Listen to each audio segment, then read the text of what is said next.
এবারের বাজেটের অন্যতম তিনটি সবচেয়ে গুরুত্বপূর্ণ যে বিষয় যেটির উপরে আমাদের সরকার জোর দিতে চাইছে সেটি হচ্ছে প্রথমত দরিদ্র, নিম্ন আয় এবং ঝুঁকিগ্রস্ত মানুষের সামাজিক সুরক্ষা নিশ্চিত করে জীবনযাত্রার যে বোঝা সেটিকে যতটুকু সম্ভব লাঘব করা।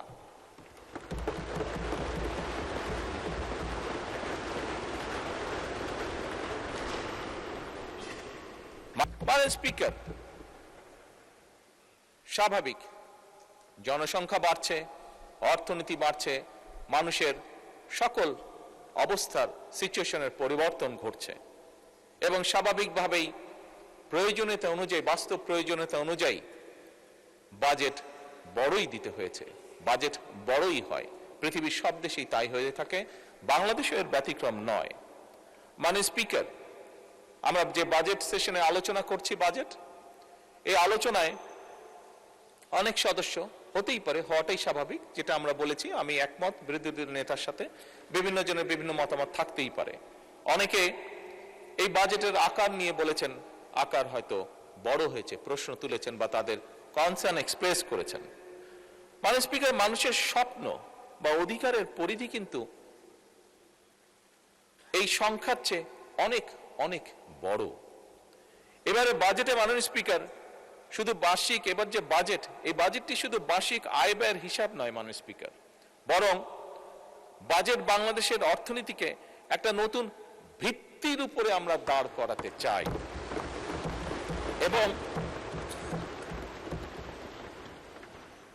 এবং সেজন্যই মাননীয় অর্থ এবং পরিকল্পনা মন্ত্রী জাতীয় সংসদে গণতান্ত্রিক, মানবিক ও অন্তর্ভুক্তিমূলক অর্থনীতির অভিযাত্রা শিরোনামে এই বাজেটটিকে উপস্থাপন করেছেন ওনার বক্তব্যে।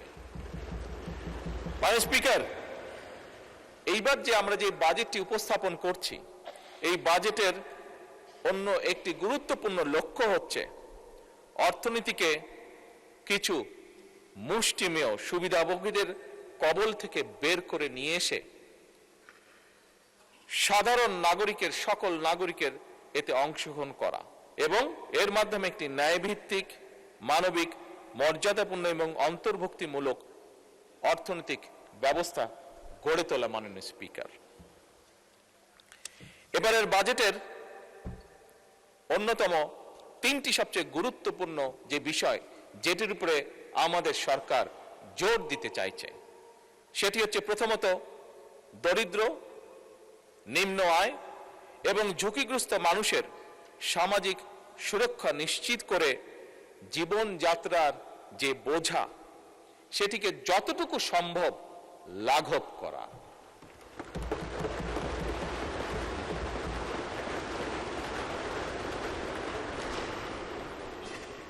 মাননীয় স্পিকার, মাননীয় বিরোধী দলীয় নেতা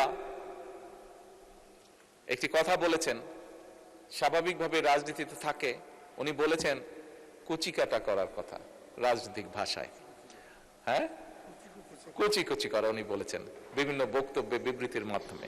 মাননীয় স্পিকার, হয়তো রাজনীতির একটি অংশ এটি, তবে মাননীয় স্পিকার, আমরা দেখেছি স্বৈরাচারের সময়, আমরা দেখেছি এই বাংলাদেশের অর্থনীতিকে কিভাবে কুচি কুচি করা হয়েছে বিভিন্ন ব্যক্তির স্বার্থে, বিভিন্ন ব্যক্তি, বিভিন্ন হাউজের স্বার্থে এই অর্থনীতিকে কিভাবে কুচি কুচি করে করা হয়েছে।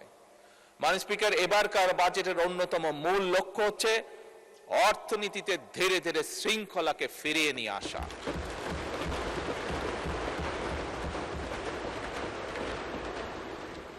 মাননীয় স্পিকার, অন্যতম তৃতীয় যে মূল লক্ষ্য এই বাজেটের, সেই লক্ষ্যটি হচ্ছে যা, মাননীয় স্পিকার, আপনি জানেন গত সপ্তাহে আমি দুটি দেশ সফর করে এসেছি, একটি মালয়েশিয়া এবং একটি চীন।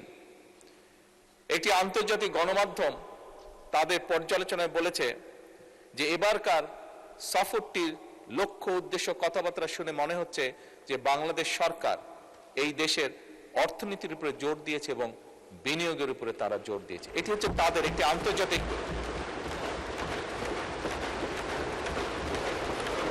একটি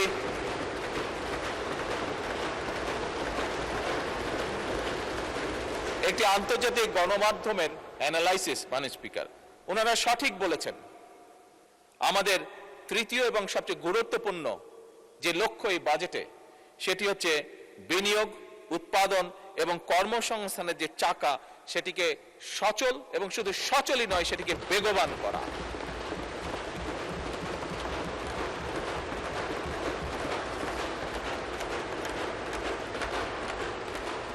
মাননীয় স্পিকার, 2026-27 অর্থ বছরের যে বাজেটের আকার ধরা হয়েছে সেটি হচ্ছে 9,38,000 কোটি টাকা, যার বিপরীতে আয় ধরা হয়েছে, রাজস্ব আয় ধরা হয়েছে 6,95,000 কোটি টাকা।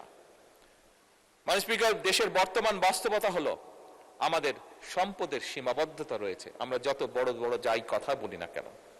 সুতরাং আমরা যদি অর্থনৈতিক যে চাকা সেটিকে যদি বেগবান রাখতে হয়, তাহলে অবশ্যই মাননীয় স্পিকার আমাদের বিনিয়োগ এবং বিনিয়োগ প্রয়োজন, এবং এজন্যই আমরা বিনিয়োগ নির্ভর অর্থনীতি গড়ার কাজ আমরা হাতে নিয়েছি, আমরা উদ্যোগ গ্রহণ করেছি, ইনভেস্টমেন্ট। এবং এই উদ্দেশ্যে মাননীয় স্পিকার, আমরা বাজেটে উন্নয়ন ব্যয়ের অংশ সামনের অর্থ বছরের জন্য 50%-এরও বেশি বৃদ্ধি করে 3,16,000 কোটি টাকায় উন্নীত করেছি। মাননীয় স্পিকার,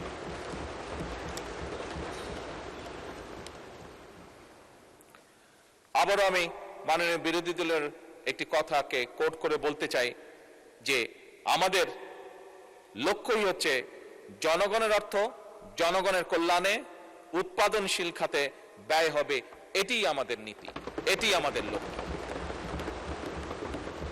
মাননীয় স্পিকার, সরকারি বিনিয়োগের ক্ষেত্রে কোন প্রকল্পে কত টাকা ব্যয় হলো সেটি আমরা সেভাবে বিবেচনায় নিতে চাই না, বরং আমাদের বিবেচনাটি হচ্ছে একটি প্রকল্পে যদি বিনিয়োগ হয়, সেই বিনিয়োগ এবং উৎপাদন কি ভূমিকা রাখবে মানুষের জীবনে, জনগণের কতটা উপকারে আসবে, কি পরিমাণ কর্মসংস্থান সেটি তৈরি করবে এবং তা পরিবেশের উপরে কি প্রভাব ফেলবে, এই বিষয়গুলি হচ্ছে আমাদের বিবেচনা প্রকল্পের। আমাদের অর্থনৈতিক কৌশল 3টি ধাপে আমরা বাস্তবায়ন করতে চাই। মাননীয় স্পিকার, প্রথমটি হচ্ছে পুনরুদ্ধার, উত্তরণ ও পুনর্গঠন। প্রথম ধাপে মাননীয় স্পিকার, অর্থনীতির যে অবনতি, যে ডিক্লাইন যেভাবে করছে, এটিকে ধরে রাখা, ধরে উপরের দিকে নিয়ে আসা, অর্থাৎ এটিকে রোধ করা, মূল্যস্ফীতিকে নিয়ন্ত্রণ করা, বৈদেশিক মুদ্রা ব্যবস্থাপনাকে শক্তিশালী করা, জ্বালানি ও খাদ্য নিরাপত্তা নিশ্চিত করা এবং একটি রাজনৈতিক সরকার হিসাবে একটি মূল যেটি লক্ষ্য হচ্ছে প্রান্তিক জনগোষ্ঠীর সুরক্ষা বৃদ্ধি করা। অর্থাৎ যারা আমাদেরকে ভোট দিয়ে এখানে পাঠিয়েছে তাদের জন্য কাজ করার জন্য তাদের সুরক্ষা বৃদ্ধি করা। মাননীয় স্পিকার, দ্বিতীয় ধাপে আমরা চাই রাজস্ব সংস্কার, ব্যাংকিং খাতের পুনর্গঠন, বিনিয়োগ পরিবেশের উন্নয়ন, রফতানি বহুমুখীকরণ এবং অবশ্যই কর্মসংস্থান সম্প্রসারণ করা। তৃতীয় ধাপে মাননীয় স্পিকার, উৎপাদনশীল, উদ্ভাবন নির্ভর, প্রতিযোগিতা এবং অন্তর্ভুক্তিমূলক অর্থনীতির ভিতকে সুদৃঢ় করা। মাননীয় স্পিকার, আমরা বিশ্বাস করি শুধু জিডিপি প্রবৃদ্ধির হার বাড়লেই প্রকৃত উন্নয়ন হয় না। উন্নয়ন তখনই হয়, একজন মানুষ হিসেবে, একজন রাজনীতিবিদ হিসেবে আমি উন্নয়নকে তখনই বুঝি যখন সাধারণ মানুষের ঘরে স্বস্তি আসে, যখন জনগোষ্ঠীর, বিশেষ করে দরিদ্র জনগোষ্ঠীর সামাজিক সুরক্ষা নিশ্চিত হয়, যখন তরুণরা তাদের যোগ্যতা অনুযায়ী কর্মে নিযুক্ত হয়, যখন কৃষক ভাইটি তার পরিশ্রমের ন্যায্য মূল্য পায়, অর্থাৎ তার যে প্রোডাক্ট সেটির ন্যায্য মূল্য পায়। যখন উদ্যোক্তারা, যেটি মাননীয় বিরোধী দলের নেতাও তার বক্তব্যে কিছুটা উল্লেখ করেছেন, যখন কোন ইনভেস্টর বা উদ্যোক্তা কোন রকম হয়রানি ছাড়া ব্যবসা শুরু করতে পারেন, ব্যবসা করতে পারেন এবং পরিচালনা করতে পারেন, এবং আমানতকারী তার অর্থ ফেরত পাওয়ার নিশ্চয়তা পান, এবং রাষ্ট্রীয় প্রতিষ্ঠানগুলো জনগণের কাছে স্বচ্ছ এবং দায়বদ্ধ থাকে। মাননীয় স্পিকার, আমি এটাকেই মনে করি অর্থবহ উন্নয়ন। আমাদের এবারের বাজেটে সেই মানবিক এবং গণতান্ত্রিক অর্থনীতির ভিত্তি নির্মাণের রূপকল্প। মাননীয় স্পিকার, স্বাভাবিকভাবেই অর্থনীতি একটি সিরিয়াস ম্যাটার। আমরা সেই জন্য পরিকল্পনা গ্রহণ করে পরিকল্পনার মাধ্যমে আমরা এগোতে চাই, এবং সেজন্যই আমরা এমন একটা অর্থনৈতিক ব্যবস্থা বা অর্থনীতি গড়ে তুলতে চাই যেখানে মাননীয় স্পিকার ঋণ নয়, উৎপাদন হবে বিনিয়োগ নির্ভর, কাগজে প্রবৃদ্ধি নয় বরং কর্মসংস্থান এবং জনগণের জীবনযাত্রার মান হবে উন্নয়নের বড় সূচক। মাননীয় স্পিকার, বাংলাদেশ, যে বাংলাদেশকে নিয়ে আমরা অনেক কিছু ভাবি, অনেক চিন্তা করি, এমন একটি বাংলাদেশকে আমরা গড়তে চাই, এমন একটি বাংলাদেশকে আমরা গড়ে তুলতে চাই যেখানে আমাদের তরুণ তরুণরা তারা চাকরির জন্য বছরের পর বছর অপেক্ষা করবে না, বরং তার মেধা, দক্ষতা এবং উদ্যোক্তা দিয়ে তার যে উদ্যমী যে শক্তিটি আছে সেটি দিয়ে নিজেই নিজের কর্মসংস্থান সৃষ্টি করতে পারবে। এবং মাননীয় স্পিকার, সে কারণেই আপনি খেয়াল করে দেখবেন এবারের বাজেটে আমরা যেটি চেষ্টা করেছি, মাননীয় স্পিকার, 100% সফল এখনো হয়তো আমরা হতে পারিনি, কিন্তু আমরা যে উদ্যোগটা গ্রহণ করেছি, যে চেষ্টা করেছি, সেটি হচ্ছে দেশীয় শিল্পকে বিকাশের জন্য আমরা সব রকম প্রাধান্য দেওয়ার চেষ্টা করেছি, এবং একই সাথে মাননীয় স্পিকার নতুন কর্মসংস্থান যেখানে যে সেক্টরে সৃষ্টি হতে পারে সেটির পথ আমরা সুগম করার চেষ্টা করেছি। মাননীয় স্পিকার, আমাদের লক্ষ্য, আগেও বলেছি মাননীয় স্পিকার, আমাদের লক্ষ্য হচ্ছে একটা বাংলাদেশ তৈরি করা যেটা হবে উৎপাদনমুখী দেশ, রফতানিমুখী এবং উদ্ভাবন নির্ভর অর্থনীতি তৈরি করা আমাদের। এবং এ কারণেই কিন্তু মাননীয় স্পিকার, এখানেও আমি বলেছি, আমাদের শিল্পমন্ত্রী ওনার একটি বক্তব্যে কয়েকদিন আগে বলেছেন, আমরা যে সকল বাস্তবায়নের জন্য এই অর্থনীতির যে গতি চাকা, এটিকে বেগবান করার জন্য মাননীয় স্পিকার আমরা বন্ধ এবং রুগ্ন যে শিল্প কারখানাগুলো আছে সেগুলো চালু করার বিভিন্ন রকম উদ্যোগ আমরা গ্রহণ করেছি। মাননীয় স্পিকার, নতুন শিল্প স্থাপনে সহায়তা প্রদানের আমরা চেষ্টা করছি, দেশীয় এবং বিদেশি বিনিয়োগকে আকৃষ্ট করা, এবং একই সাথে মাননীয় স্পিকার শিল্প অঞ্চল ভিত্তিক কর্মসংস্থান নতুন সুযোগ যাতে সৃষ্টি করতে পারে সেটাও আমরা চেষ্টা করছি। মাননীয় স্পিকার, একটু আগে বিরোধী দলের নেতা উল্লেখ করেছেন, আপনি উল্লেখ করেছেন, এবং আমাদের এখানে সংসদ সদস্য আছেন জনাব পার্থ, উনিও ওনার বক্তব্যে বলেছেন ওনাদের এলাকার কথা, আপনারা তিনজনই বলেছেন ভোলার কথা। মাননীয় স্পিকার, যেহেতু এই বিষয়টি এসছে, আমি ওদিন বলেছিলাম যে একটি পরিকল্পনা আমাদের আছে, যেহেতু ওখানে গ্যাস পাওয়া গিয়েছে, এনার্জি পাওয়া গেছে, আমরা ওখানে শিল্প পার্ক তৈরি করতে পারি কিনা সেই ব্যবস্থা পরিকল্পনা অলরেডি আমরা গ্রহণ করছি।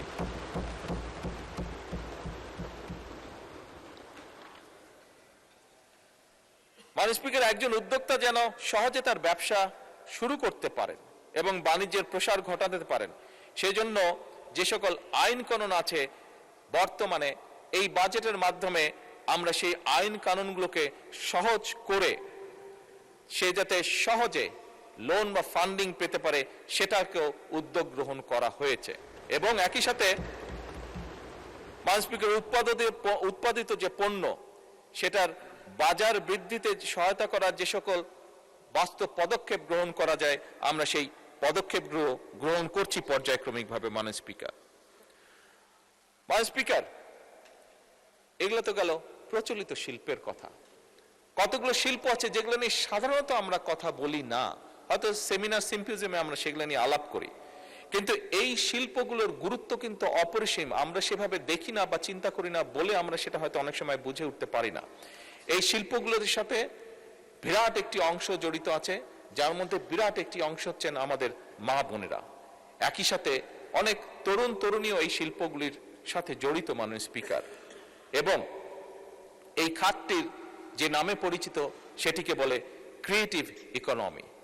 মাননীয় স্পিকার, কেউ কেউ হয়তো জিজ্ঞেস করতে পারেন এই ক্রিয়েটিভ ইকোনমির মধ্যে কারা কারা পড়তে পারে।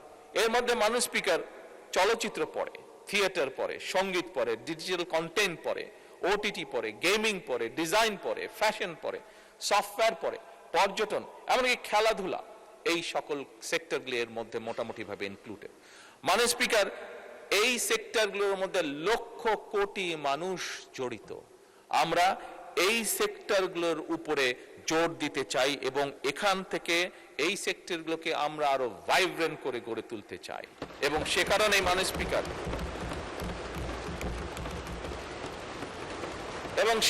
মাননীয় স্পিকার, এই খাতগুলোকে আমরা অর্থনীতির মূল ও স্রোতধারায় নিয়ে আসার উদ্যোগ গ্রহণ করেছে, সিদ্ধান্ত গ্রহণ করেছে মাননীয় স্পিকার, যা আমরা বিশ্বাস করি দেশের শুধু ভিতরের অর্থনীতি নয়, যা আমাদেরকে বৈদেশিক মুদ্রা অর্জনে সহযোগিতা করবে, যা আমাদেরকে অনেক ডাইরেক্ট এবং ইনডাইরেক্ট কর্মসংস্থানের সুযোগ সৃষ্টি করবে। মাননীয় স্পিকার, সরকার একদিকে পেশাদার খেলোয়াড় তৈরি করতে চায়।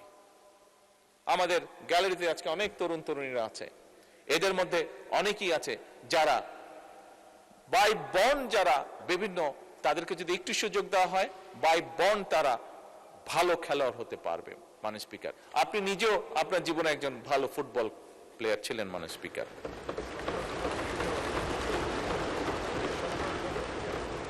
স্পিকার, এই লক্ষ্যে ক্রীড়ার বিভিন্ন ইভেন্টে দেশে বিদেশে সাফল্য অর্জনকারী যে খেলোয়াড় আছে, মাননীয় স্পিকার, এইবারই প্রথমবারের মতন আমরা একটা জাতীয় সম্মানী কাঠামোর আয়তায় এদেরকে নিয়ে এসেছি এবং তাদেরকে আমরা অর্থনৈতিক সহায়তা প্রদান করছি। আমাদের দেশে খুব স্বাভাবিকভাবে মাননীয় স্পিকার একটি সামাজিক একটি পারসেপশন রয়ে গিয়েছে আমাদের মধ্যে, যে খেলাধুলা করলে, যদি বেশি খেলাধুলা কেউ করে তাহলে জীবনে সে বড় কিছু হতে পারবে না। কিন্তু মাননীয় স্পিকার, খেলাধুলাও যে একটি প্রফেশন হতে পারে, এটি আমার মনে হয় এই সংসদে বোধহয় আপনি খুব হাতে গোনা দু একজনের মধ্যে আপনি একজন মানুষ যে ভালো করে জানেন যে খেলাধুলা ক্যান বিকাম এ প্রফেশন, এবং আমরা এটিকে মাননীয় স্পিকার, এটিকে আমরা তুলে ধরতে চাই। এই খেলাধুলা প্রফেশন হতে হবে, এর মাধ্যমে আমরা আমাদের ভবিষ্যৎ প্রজন্মের যারা সদস্য তাদেরকে, যারা এই খেলাধুলায় ভালো তাদেরকে আমরা প্যাট্রোনাইজ করতে চাই, তাদেরকে সেইটাকে পেশা হিসেবে আমরা শক্তিশালীভাবে গড়ে তুলতে চাই। মাননীয় স্পিকার, অপরদিকে দেশে খেলাধুলায় যে শিক্ষা কারিকুলামে আমরা স্পোর্টসকে একটি বিষয় হিসেবে অন্তর্ভুক্ত করতে চাই। আমাদের যে রেগুলার কারিকুলাম আছে তার মধ্যে আমরা স্পোর্টসকে নিয়ে আসতে চাই। এই ব্যাপারে কাজ চলছে, ইনশাআল্লাহ আগামী এক বছরের মধ্যে আমরা এটার প্রতিফলন দেখতে পাবো। মাননীয় স্পিকার, নতুন করি আমরা যারা আছি, আপনারা সহ মাননীয় স্পিকার, যে এজ গ্রুপটা আছে আমরা কম বেশি সবাই নতুন করি শব্দটির সাথে পরিচিত, যেটি শহীদ রাষ্ট্রপতি জিয়াউর রহমান চালু করেছিলেন এই দেশের সেই সময়কার শিশু কিশোর যারা ছিল তাদের ভিতরে যে প্রতিভা ছিল, সেই প্রতিভাগুলো, কালচারাল প্রতিভা যেগুলো ছিল সেটিকে বের করে নিয়ে আসা, তাদেরকে আরো কনফিডেন্ট ভাবে গড়ে তোলা। মাননীয় স্পিকার, সেই নতুন কুড়িরই চালু হয়েছে এবং নতুন কুড়ির আরেকটি নতুন ভার্সনও আমরা চালু করেছি, সেটি হচ্ছে স্পোর্টস। মাননীয় স্পিকার, আমরা নতুন কুড়িতে যেরকম আমাদের আগামী প্রজন্মরা, ভবিষ্যৎ প্রজন্মরা তাদের কোয়ালিটিস গুলোকে বের করে নিয়ে আসবে, ঠিক খেলাধুলার ক্ষেত্রে আমরা নতুন কুড়ি চালু করেছি। এর মাধ্যমে মাননীয় স্পিকার, এই খাতগুলোর অর্থনীতি একটি নতুন খাত হিসেবে বিকশিত হওয়ার পাশাপাশি এর মাধ্যমে সারা দেশের তরুণদের মধ্যে আয় এবং কর্মসংস্থান সৃষ্টি হবে এবং একই সাথে মাননীয় স্পিকার, দৃঢ়ভাবে আমি বিশ্বাস করি সামাজিক ও সাংস্কৃতিক একত্রতা এবং সংহতি বৃদ্ধি পাবে। মাননীয় স্পিকার,